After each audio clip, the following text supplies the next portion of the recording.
So if your channel got demonetized recently, or you're afraid that it might, you've probably heard dozens of theories why it happened. AI, templates, niche saturation, low effort. And here's what none of these theories actually explain. Why some channels in the exact same niche survived and others didn't. And the answer isn't random. There's a specific pattern underneath all of it. And once you understand the pattern, you'll exactly know what to avoid going forward. So let's get into it. YouTube ban waves have become most talked about and most misunderstood topic in the YouTube creator space right now. Every few months a wave hits. Hundreds of thousands of channels get demonetized overnight, and some get the monetization back after appealing, and most don't. And the creators that left there standing are confused of what they did different than others. From analyzing what happened across dozens of affected niches, one thing becomes clear. YouTube isn't acting randomly. They're following a framework, and it's just a framework that they never explained to the outside world. In this video, I'm going to exactly break down on what is that framework, what it's designed to protect, how it's applied, and what it means exactly to knowing how to move forward. No theories, no panic, just a clear explanation of what's happening and why. By the end of this video, you'll clearly understand how YouTube ban waves work, and you'll exactly know how to build a channel that isn't in the firing line. So, what are ban waves? A ban wave isn't a single decision made by a person. It's a chain reaction triggered inside YouTube's automated system. And here's how it typically unfolds.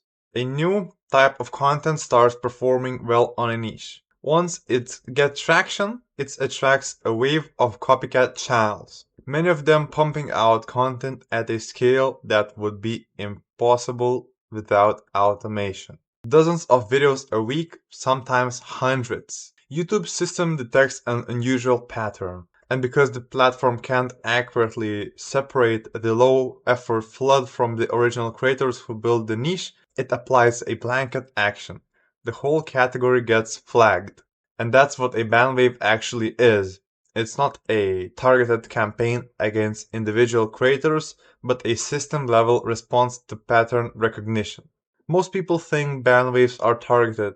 They're not. That distinction changes everything. Now, why they happen. To understand why ban waves happen, you need to understand the position of YouTube that it is in right now. They're managing three groups simultaneously. So the advertisers that don't want ads on low effort content, the viewers that just want good content and don't care how it's made, and the small creators benefiting from AI. Big ones are threatened by it. So advertisers don't want their brand appearing next to low effort mass produced content. And that's a real business concern. And they have a leverage. Large and established creators are feeling threatened. Not because AI is already good as the content they make, but because the trajectory is clear. AI video capabilities are advancing fast. And if the platform fills up with cheaper imitations of their work, their audience attention gets diluted. Now, viewers, interestingly, are the most neutral party. From what we've been observed, most viewers don't actively care whether someone or something was actually made by AI or not. They just want to watch content that's engaging. YouTube's job is to keep all three groups on the platform. And right now, their answer is to clean up the parts of the content ecosystem that most likely to cause problem, before AI makes them even harder to manage. Now here's what most creators get wrong. They think this is about AI specifically, and it's not. It's about much simpler line that YouTube drew. So the actual rule, what triggers a ban? So here's a diagram that I've made that you can screenshot if you want.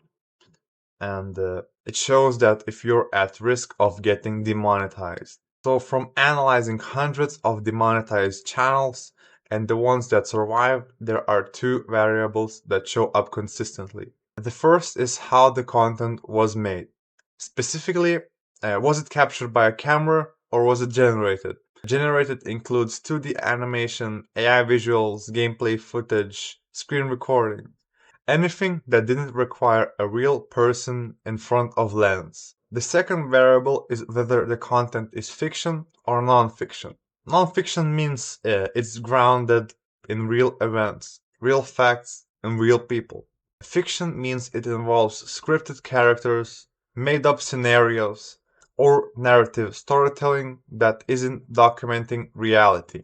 Now, three combinations of those two variables appear to be fine. Camera-based content, whether fiction or not fiction, and generated content that's non-fiction. Things like documentary style video essays with AI visuals, explainer content backed by real research, or educational breakdowns. But fourth combination, generated plus fiction, that's the one thing that's being systematically targeted. AI story channels, scripted Roblox roleplay, 2D animation creature battles, 3D cinematic shorts. That's not a coincidence, that's a pattern. So before we move on, I highly recommend you taking a screenshot of this diagram, and it will be very important moving on your faceless YouTube journey. So this is important. The rule isn't about AI at all. It's about a specific combination of how content is made and what it's about. So what creators are getting wrong? The most common mistake is simple. Creators build a high-risk category without realizing it exists. You have a well-designed channel, a consistent upload schedule, decent production quality, and still get caught in the bandwave because of where the content sits and that two variable framework. Another mistake is assuming that appeals will work. From what has been observed across different creators who've gone through this, the appeal process for inauthentic content has a very low success rate, especially for smaller channels. The reviews handling appeals are working quickly, applying binary standard. If your content fits the pattern they're looking for, the outcome usually is the same. A third mistake is not noticing what's actually happening until it's already happened to you. The band waves follow a sequence. By the time a specific niche gets hit, you can often see the same pattern playing out in adjacent categories first. Most creators don't realize this until it's too late, but the pattern is visible in advance if you know what to look for. Now, how to stay safe? Here's another diagram that I made that I also recommend you taking a screenshot because it will benefit you going further down the line in your YouTube journey. Now, what do you actually do with this information? The first thing is to map where your current content sits and ask two questions. Is it generated or camera? And is it fiction or not fiction? And that's it. Two questions. And the answer tells you your risk level. If your content is generated plus non-fiction space, video essays, explainers, research-based content, illustrated with AI, you're in a more defensible position. The key is that the content needs to be genuinely grounded in real information, not made up stories with veneer of facts. If you're currently in generated plus fiction, that doesn't mean you have to abandon everything, but it does mean you need to think about how to migrate the format, adding real facecam commentary, anchoring stories to documented events, introducing a real person in the content structure. The broader point is this: YouTube is not going to reverse this direction. From what's been seen across how these waves have been unfolding, each one has been more systematic than the last. Understanding the framework now means you can make decisions before a wave reaches your niche. Also, bonus content, I've made a bandwave timeline. So the first wave happened in late 2025, and it was mostly on AI story channels, AI narrated horror, Reddit stories, conspiracy content. First to go because they were the clearest example of generated fiction at scale. Wave 2 happened in early 2026, more specifically 2D animation. Capture battles, dinosaur fights, fantasy animation, real animators caught alongside AI creators. Larger channels got reinstated after media attention, smaller ones didn't. So wave number 3 in early 2026 as well. Scripted Roblox content. Real gameplay equals safety. But Roblox used as a stage for fictional scripted stories, that equals the flagged content. The distinction is in the intent and not the game. So Wave 4, it's still upcoming, but it will be more towards generated fiction niches. The pattern will continue. Any niche that fits the generated plus fiction profile is a candidate. And it's not a question of if, it's a question of when. If this breakdown is useful for you, understanding the system behind how YouTube works and not just on surface level, there's a community where we exactly dig into these type of problems. And it's called Freedom for YouTube. It's built for creators who want to understand the platform structurally so they can build without constantly second guessing themselves. So link is in the description below if that's something that is interesting to you. So let's bring it back to the core idea.